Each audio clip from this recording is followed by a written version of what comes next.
Of all the sounds that haunted the back roads of rural North Carolina, the silence was the worst. It was a thick, suffocating quiet that clung to the ramshackle property, a place where the air itself seemed to hold its breath in shame. When Officer Marcus Thorne stepped out of his truck, the only sound was the crunch of his boots on gravel, littered with rust and refuse. He and his team from the State Wildlife Commission had been tipped off about an illegal wildlife trading hub.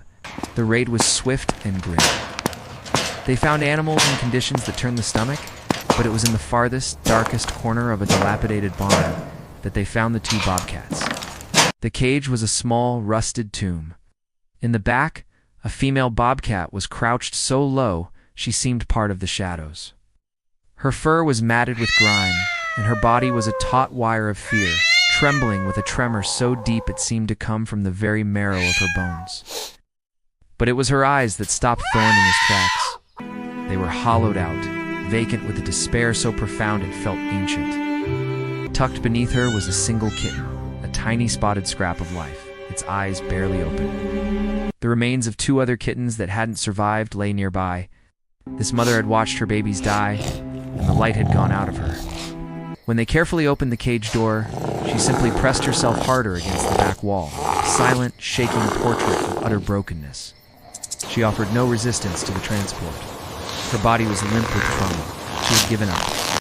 Back at the Appalachian Wildlife Sanctuary, the pair was given the best enclosure available. The sanctuary's director, a kind, weathered man named Elias Vance, watched them with a heavy heart. "We'll call her Lyra," he said softly. But Lyra, it seemed, was already broken, found the most remote corner of the enclosure, a dark hollow beneath a cluster of rhododendrons, and disappeared into it. She wouldn't eat, wouldn't drink, and most alarmingly, she wouldn't tend to her kitten. The tiny male, whom the staff had named Kale, would cry out for her, his little chirps a desperate plea for a mother's warmth. But Lyra remained hidden. When Kale stumbled toward her, she would shrink away, her body recoiling from her own child. The trauma had severed the most sacred bond in nature. Days turned into a week. The staff had to bottle feed Kale, a necessary but heartbreaking measure. Elias knew they were running out of time. That's when Elias made the call. "Anya," he said into the phone, his voice laced with urgency. "I've got one for you, and it's bad." Anya Petrova arrived the next morning. There was just a profound stillness about her, an aura of quiet patience that animals seemed to understand. She watched as Kale was bottle fed, his eyes constantly darting toward the bushes where his mother was hidden. "She won't look at him, won't nurse him," Elias explained.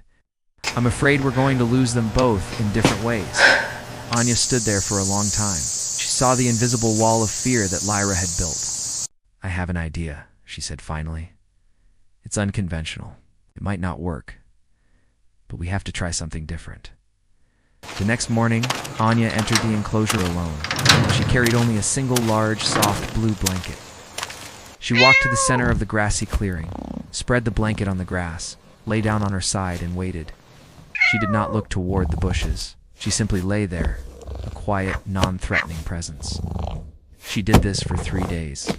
Every morning, she would arrive and lie on her blue blanket, becoming part of the scenery.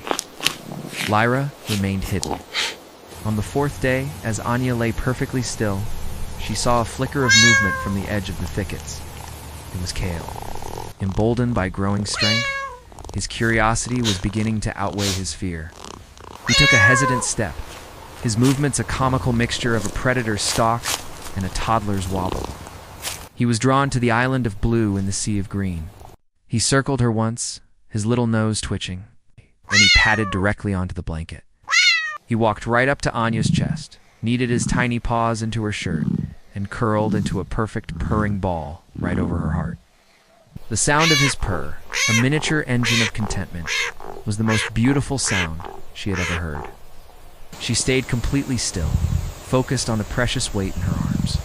She could feel the gaze from the rhododendrons, more intense now. She knew Lyra was watching.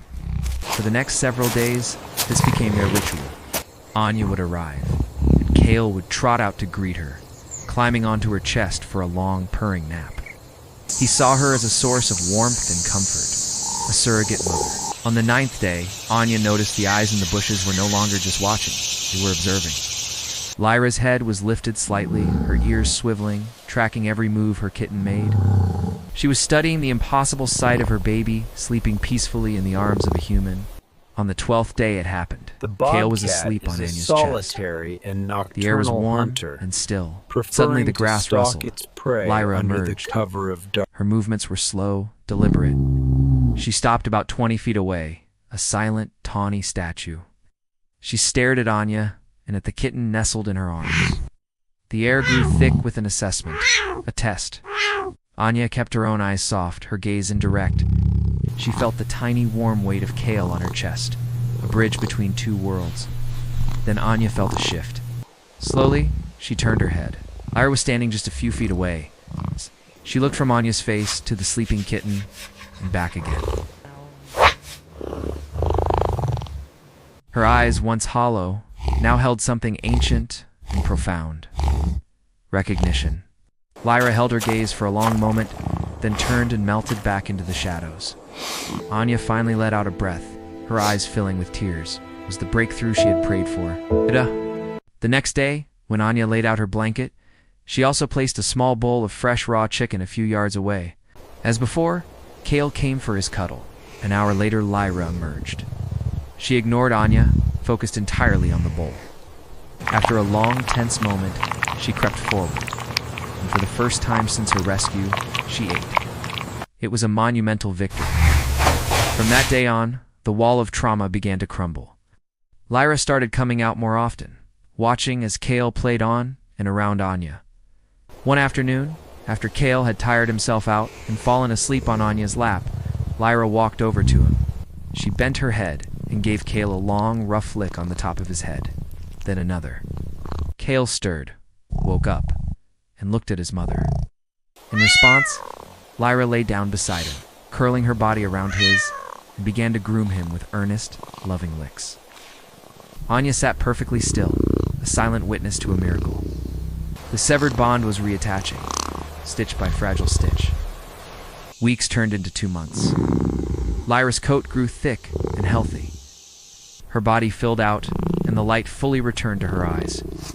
The day came when Elias and Anya had to discuss the future. They're both healthy, Elias said. The question is, can they go back to the wild?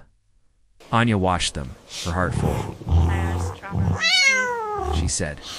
She's relearned how to be a mother, but she associates safety with this place, with this routine. A few days later, Lyra, who usually kept a respectful distance, walked directly up to Anya. She stopped beside Anya, hesitated, and then did something that made Anya's breath catch in her throat. Lyra leaned over and brushed her entire side against Anya's arm. A deliberate, gentle press.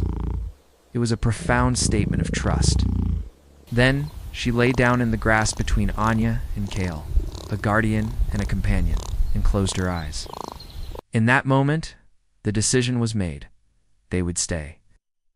The sanctuary would build them a larger, permanent forested habitat, a true wild home where they could live out their days in peace and security together. Anya continued her visits, watching the bond between mother and son solidify into an unbreakable force of nature. The blue blanket was eventually retired, its purpose served.